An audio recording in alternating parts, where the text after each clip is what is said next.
Si estás aquí es porque algo en ti reconoce lo que voy a contarte. Antes de seguir, te pido que te suscribas a este canal, porque lo que encontrarás aquí no son solo historias, son advertencias. Y si llegas hasta el final de este relato, sabrás por qué es importante que permanezcas conectado. Ahora, escucha. Todo comenzó con una fotografía. Una simple fotografía de 1962. Éramos 4 hermanos posando en la azotea del edificio donde crecimos, en una tarde de domingo que olía a betume caliente y a ropa limpia secándose al viento. Recuerdo el peso de la cámara Kodak Brownie en las manos de papá, el clic metálico del obturador, la forma en que nos dijo que sonriéramos mientras el sol empezaba a bajar detrás de los edificios vecinos. Éramos felices. O al menos eso creía entonces. Hasta hace 3 semanas, cuando encontré esa fotografía en una caja de zapatos en el sótano de la casa de mamá, después de su funeral. Y vi la sombra. No debería estar ahí. No puede estar ahí. Pero está. Déjame llevarte a ese día. Era octubre, como ahora. El cielo estaba limpio, de ese azul profundo que solo existe en las tardes de otoño cuando el aire se vuelve cristalino. Teníamos permiso para subir a la azotea solo los domingos, después de misa, si habíamos terminado nuestras tareas. Ese día habíamos cumplido. Yo tenía 9 años. Mi hermana Elena tenía 7. Los mellizos, Roberto y Martín, acababan de cumplir 5. Nos formamos en fila frente al parapeto de ladrillos, con la ciudad extendiéndose detrás de nosotros como un mar de techos y antenas de televisión. Papá nos acomodó con cuidado. Tú aquí, mi amor, le decía a Elena mientras la colocaba a mi lado. Los pequeños adelante, para que se vean. Roberto y Martín se agacharon delante de nosotros, con sus camisas blancas idénticas que mamá había planchado esa mañana. Recuerdo el olor del almidón. Recuerdo cómo el viento movía el cabello de Elena. Recuerdo la textura áspera del cemento bajo mis zapatos de domingo. Recuerdo la voz de mamá desde abajo, llamándonos para la merienda. Recuerdo la felicidad simple de existir en ese momento, sin saber que algo más estaba con nosotros. La fotografía salió perfecta. O eso pensábamos. Papá la reveló él mismo en el cuarto oscuro que había montado en el baño, con la luz roja y el olor químico del fijador. Nos mostró la imagen una semana después. Ahí estábamos los 4, congelados en blanco y negro, sonriendo a la cámara. Elena con su vestido de cuadros. Yo con mi suéter de rayas. Los mellizos con sus camisas gemelas. Detrás de nosotros, la ciudad. El cielo. Las sombras largas de la tarde proyectándose hacia el este. Y en la esquina inferior derecha, casi fuera del encuadre, otra sombra. No la vimos entonces. ¿Cómo íbamos a verla? Éramos niños. La foto se guardó en el álbum familiar junto a cientos de otras. La vida siguió su curso. Crecimos. Nos mudamos. Los mellizos se fueron a estudiar a otra ciudad. Elena se casó. Yo me fui al extranjero por trabajo. Papá murió en 1987. Y durante todos estos años, la fotografía estuvo ahí, esperando. Hasta hace 3 semanas. Estaba clasificando las pertenencias de mamá cuando encontré la caja. Reconocí su letra en la etiqueta, fotos antiguas, no tirar. Dentro había docenas de fotografías sueltas, negativos en tiras enrolladas, sobres amarillentos de laboratorios que ya no existen. Y ahí, entre todas, estaba la foto de la azotea. La tomé entre mis dedos y la acerqué a la luz de la ventana del sótano. Fue entonces cuando la vi. La sombra en la esquina no se parecía a ninguna de las nuestras. Nuestras sombras caían hacia un lado, dibujadas por el sol de octubre. Eran largas, delgadas, claramente humanas. Pero esta otra sombra era diferente. Más oscura. Más densa. Y caía en la dirección equivocada, como si fuera proyectada por una fuente de luz que no existía en la azotea ese día. Una sombra que no debería estar ahí. Al principio pensé que era un defecto del revelado. Una mancha de químicos. Una fuga de luz en la cámara. Pero mientras más la miraba, más definida se volvía. Tenía forma. No completamente humana, pero tampoco abstracta. Era la sombra de algo que estaba de pie, justo fuera del encuadre, observándonos mientras posábamos. Observándonos mientras sonreíamos. Saqué mi teléfono y tomé una foto de la fotografía. La amplié en la pantalla. La sombra se hizo más clara. ¿Podía ver bordes? ¿Contornos? Era como si alguien hubiera estado parado ahí, tan cerca de nosotros que su sombra entraba en el cuadro, pero lo suficientemente fuera del encuadre para que no lo viéramos. Pero eso era imposible. Papá habría visto a alguien. Nosotros habríamos sentido su presencia. ¿O no? Esa noche no pude dormir. Seguía viendo la fotografía en mi mente. La sombra. Su forma extraña. Su dirección imposible. Me levanté a las 3 de la mañana y conduje de regreso a la casa de mamá. Necesitaba revisar las otras fotos. Necesitaba saber. El sótano olía a humedad y a tiempo detenido. Encendí todas las luces y vacié la caja sobre la mesa de trabajo de papá, esa mesa donde él solía revelar fotos cuando yo era niño. Empecé a revisar cada imagen, cada negativo. Fotos de cumpleaños. Fotos de Navidad. Fotos de vacaciones. Fotos escolares. Y en algunas de ellas, ahí estaba.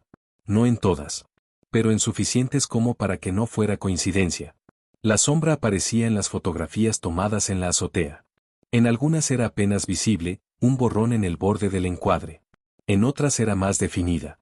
Y en una, tomada 6 meses después de la primera, la sombra estaba más cerca. Mucho más cerca. En esa foto estábamos solo los mellizos, jugando con un avioncito de madera. La sombra caía sobre ellos. Sobre sus cabezas. Como si algo estuviera inclinándose hacia ellos desde arriba. Desde un ángulo imposible. Sentí que el aire del sótano se volvía más frío. Busqué mi teléfono y llamé a Elena. Eran las 4 de la mañana, pero contestó al tercer timbre. Siempre fue así entre nosotros. Podíamos sentirnos incluso a distancia. Le conté lo que había encontrado. Hubo un silencio largo al otro lado de la línea. Luego su voz, más delgada que antes, yo también la vi. ¿Qué? Pregunté. La sombra. Mamá me la mostró. Hace 2 años. Estaba preocupada. Me hizo prometerle que nunca subiría a la azotea de ese edificio. Que nunca dejaría que mis hijos subieran. Y cuando le pregunté por qué, solo dijo, porque hay uno que falta. Uno que falta. Las palabras se quedaron flotando entre nosotros. Elena empezó a llorar suavemente. Pensé que era el Alzheimer, dijo. Pensé que estaba confundida. Pero ahora. ¿Qué más te dijo? Que en esa azotea siempre fuimos 5. No 4. 5. Y que uno de ellos nunca bajó. Colgué y me quedé ahí, en el sótano, rodeado de fotografías, mientras la luz gris del amanecer empezaba a filtrarse por la ventana alta. Extendí todas las fotos de la azotea en orden cronológico. La primera era de 1960, 2 años antes de la foto famosa. En ella solo estaba yo, con mis 7 años, jugando con un trompo. No había sombra extraña. La segunda era de principios de 1961. Elena y yo. Tampoco había nada inusual. Pero la tercera, de agosto de 1961, justo después de que nacieran los mellizos. Ahí estaba. Una mancha oscura en el borde izquierdo. Apenas perceptible. Como si algo acabara de entrar en el encuadre. Y a partir de esa foto, la sombra aparecía con más frecuencia. Crecía. Se acercaba. Como si estuviera aprendiendo a posicionarse mejor. Como si quisiera estar en la foto. Con nosotros. Volví a revisar la fotografía de octubre de 1962, la de los 4 hermanos. Esta vez noté algo más. En la superficie de cemento de la azotea, justo frente a nosotros, había marcas. Arañazos en el betume. Formaban un patrón. No aleatorio. Deliberado. Y si entrecerrabas los ojos y mirabas desde el ángulo correcto, las marcas formaban letras. Mira atrás, mi corazón empezó a latir más fuerte. Agarré una lupa de la caja de herramientas de papá y volví a examinar la foto. Esta vez miré el fondo. La ciudad detrás de nosotros. Los edificios. Las ventanas. Y ahí, en una ventana del edificio vecino, apenas visible en el grano fotográfico, había algo. Una silueta.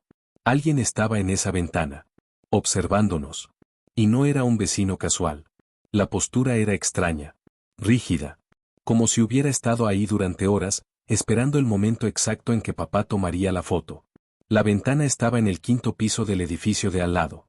Un edificio que, recordé de repente, había estado abandonado desde 1959. Un edificio donde nadie vivía. Nadie humano.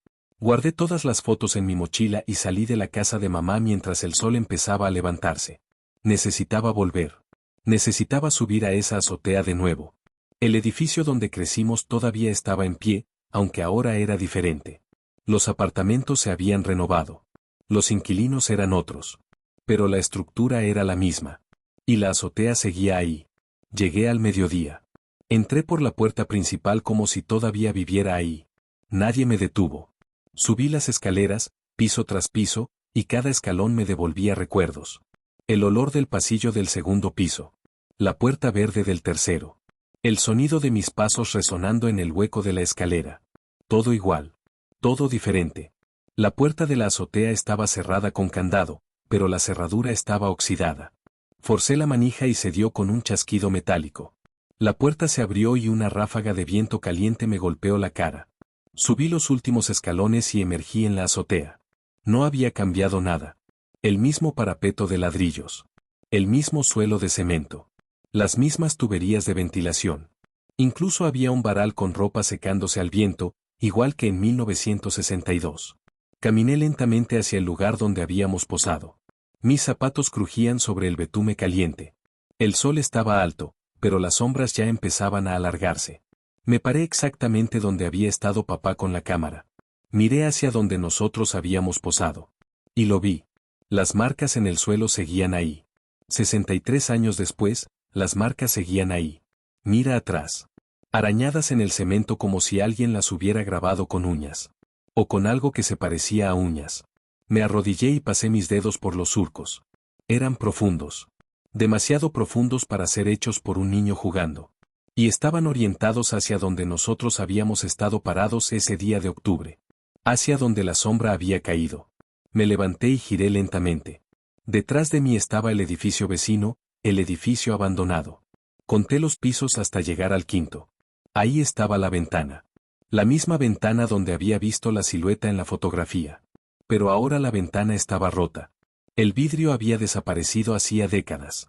Y dentro, en la oscuridad del apartamento vacío, algo se movió. No fue mi imaginación. Lo vi. Un desplazamiento en las sombras. Un cambio en la densidad de la oscuridad. Como si alguien se hubiera apartado de la ventana justo cuando la miré. O como si quisiera que supiera que estaba ahí. Saqué mi teléfono y tomé una foto del edificio. El clic digital sonó absurdamente moderno en ese espacio lleno de memoria.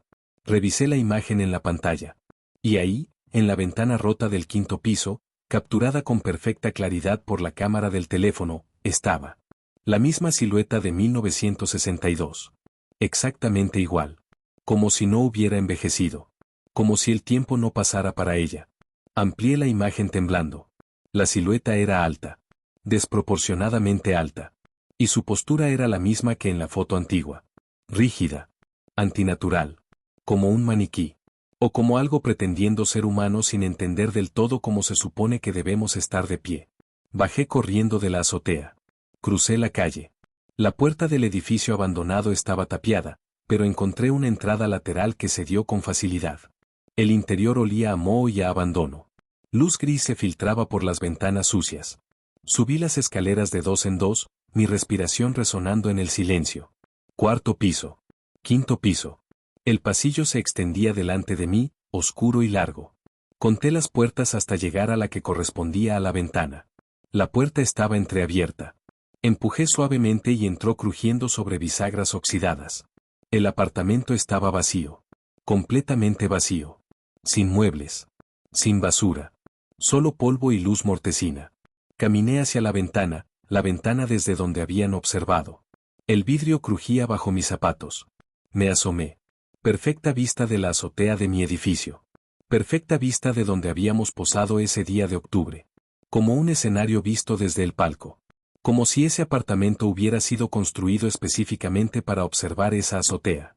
Para observarnos a nosotros. Me di la vuelta para irme y entonces lo vi. En la pared opuesta, alguien había dibujado algo. No con pintura. Con algo más oscuro. Algo que se había secado hacía décadas pero que todavía era visible. Un dibujo infantil. Torpe. 5 figuras de palitos.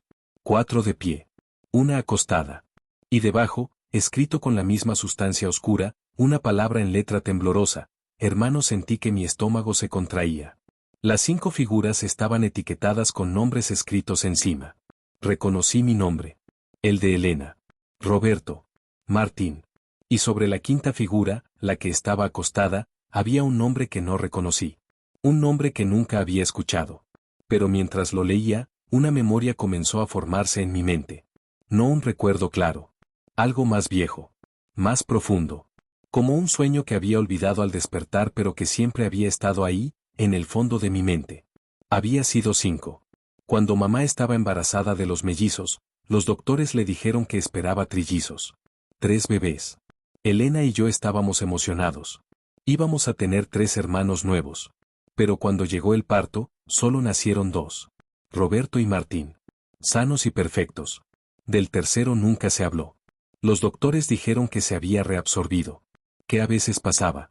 Que era natural. Y nosotros, siendo niños, lo aceptamos sin preguntar más. Pero, ¿y si no se había reabsorbido? ¿Y si había nacido? ¿Y si había algo en el que hizo que mamá y papá decidieran que era mejor decir que solo habían nacido 2? ¿Y si ese algo había vuelto a buscar a sus hermanos? Salí corriendo del apartamento. Bajé las escaleras tropezando. Atravesé la calle sin mirar. Volví a mi auto y conduje sin rumbo durante horas, tratando de procesar lo que había visto. Pero no podía. No tenía sentido. Nada de esto tenía sentido. Finalmente me detuve en un café y llamé a Roberto. Contestó alegre, como siempre. Hermano, qué sorpresa, dijo. Le pregunté si recordaba algo extraño de nuestra infancia. Algo sobre la azotea. O sobre ser 3 en lugar de 2. Hubo un silencio. ¿Por qué preguntas eso? Dijo finalmente, y su voz había cambiado. Ya no era alegre. Solo, tengo esta sensación. Como si faltara alguien. Otro silencio. Más largo. Luego, Martín también lo siente. Siempre lo ha sentido. Dice que en sueños somos 3. Y que el tercero está enojado. Está enojado porque lo dejamos atrás. ¿Lo dejamos atrás dónde? En la azotea, susurró Roberto. Esa tarde de octubre. Cuando bajamos para merendar. Éramos 4 subiendo. 4 posando. Pero cuando bajamos. Su voz se quebró. No puedo recordarlo. Bien. Es como si la memoria estuviera borrosa. Pero juro que cuando llegamos abajo, mamá nos contó. 1, 2, 3, 4. Y se puso pálida. Y volvió a contar. Y dijo, falta 1. Pero luego papá le dijo algo al oído y ella se quedó callada y nunca más se habló de eso. Y al día siguiente, cuando quisimos subir a la azotea, la puerta estaba cerrada con candado. Y mamá dijo que ya no podíamos subir más. Nunca más. Colgué con las manos temblando. Todo encajaba. Todo cobraba un sentido horrible. Habíamos sido 5 en esa azotea. 4 visibles. Uno que proyectaba sombra pero que no aparecía en la foto. Uno que mamá y papá podían ver pero que decidieron ignorar. Uno que se quedó arriba cuando nosotros bajamos.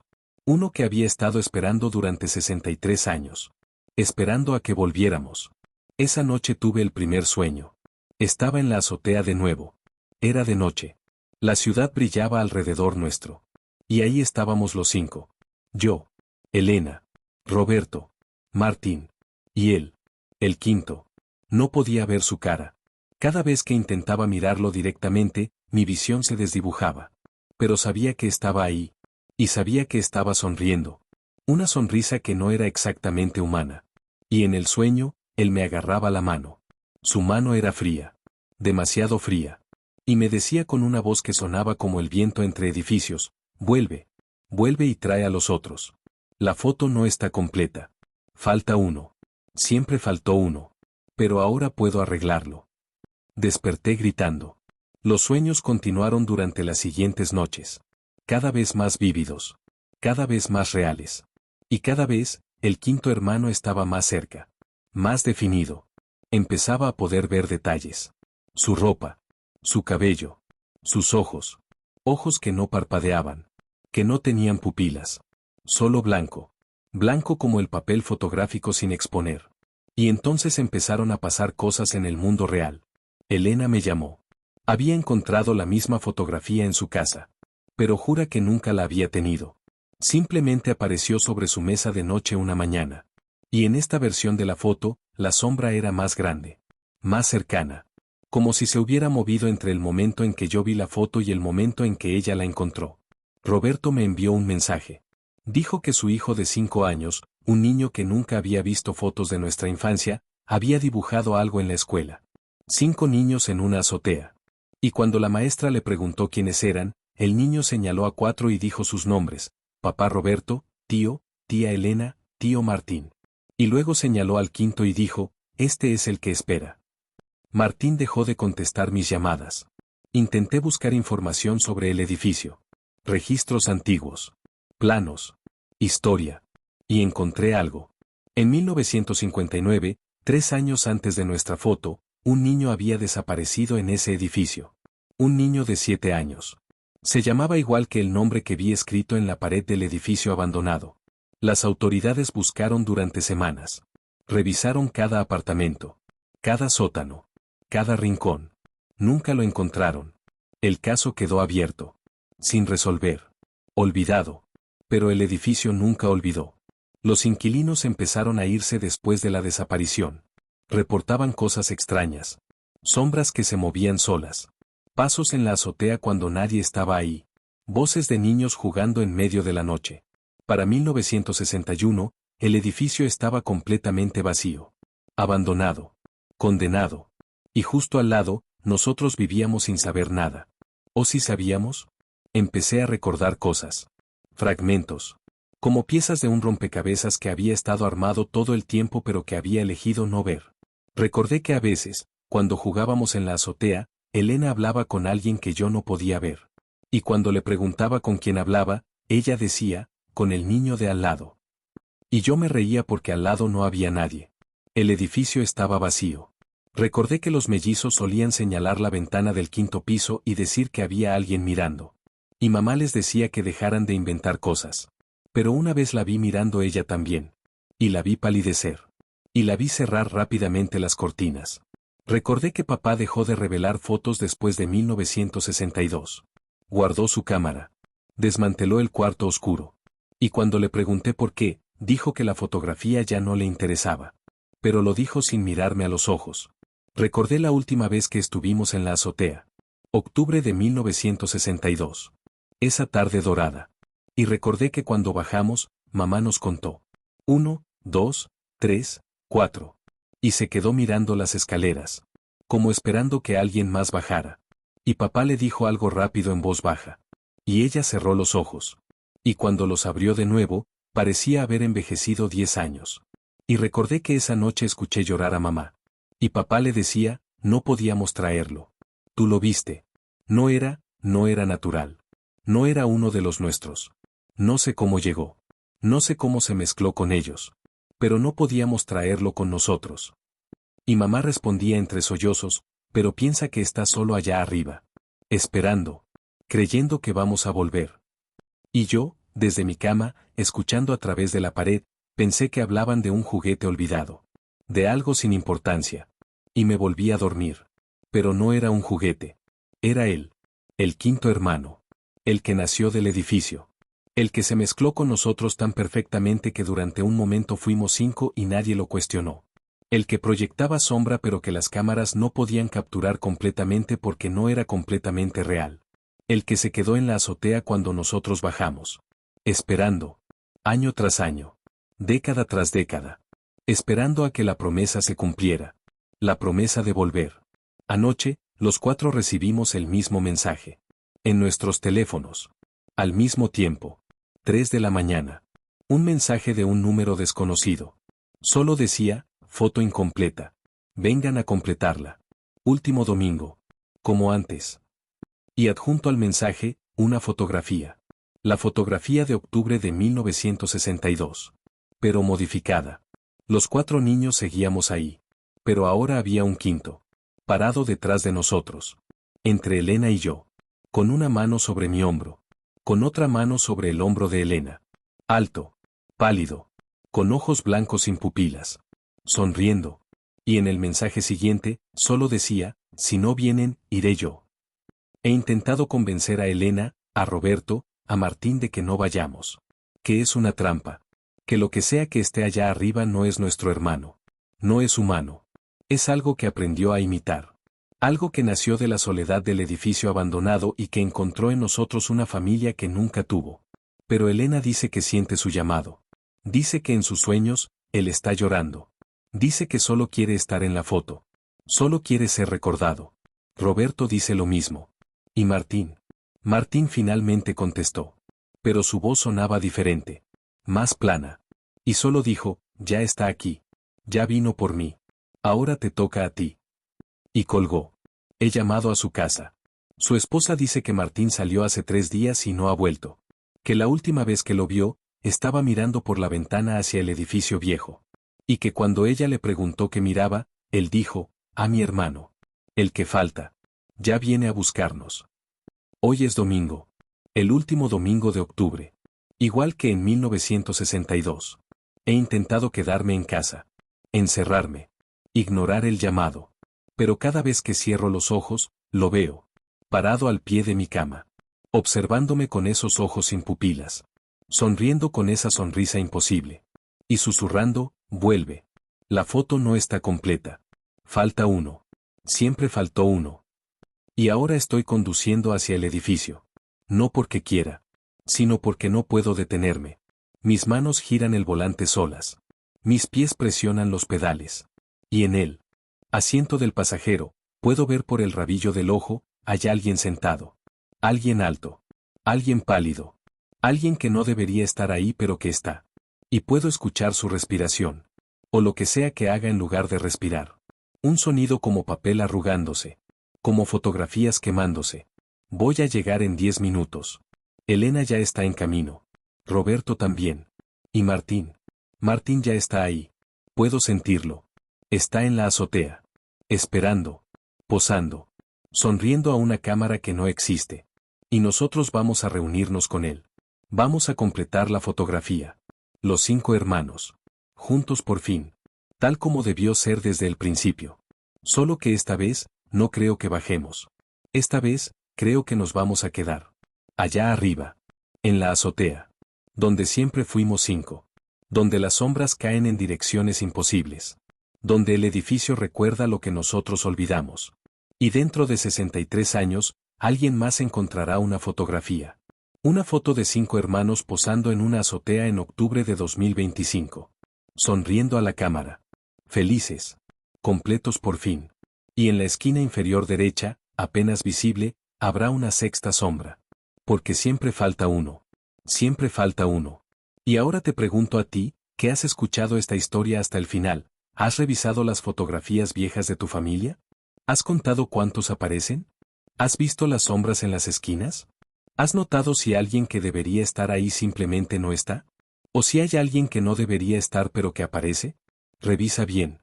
Mira las esquinas. Cuenta las sombras. Y si encuentras una que no encaja, una que cae en la dirección equivocada, una que es más oscura que las demás, no la ignores. Porque lo que esté proyectando esa sombra está más cerca de lo que crees. Está esperando. Esperando a que voltees. Esperando a que lo veas. Esperando a ser parte de tu familia. A ser recordado. A estar completo. Y cuando finalmente lo veas, cuando finalmente tu mirada se encuentre con esos ojos sin pupilas, cuando finalmente escuches esa voz que suena como viento entre edificios, va a decir solo una cosa, ya estás en la foto. Ahora, si esta historia te ha inquietado tanto como a mí contarla, si has sentido ese escalofrío de reconocimiento, ese miedo familiar de que tal vez, solo tal vez, esto no es solo una historia, entonces te pido que te suscribas a este canal. No solo por más relatos como este, sino porque necesito saber que no estoy solo en esto. Que alguien más entiende. Que alguien más está viendo las sombras que no deberían estar ahí. Y tal vez, juntos, podamos encontrar una forma de responder la pregunta que me atormenta cada noche. ¿Quién toma la fotografía cuando todos están dentro del encuadre? Escucha ese sonido. Ese clic. Ese obturador cerrándose. Alguien acaba de tomar tu foto.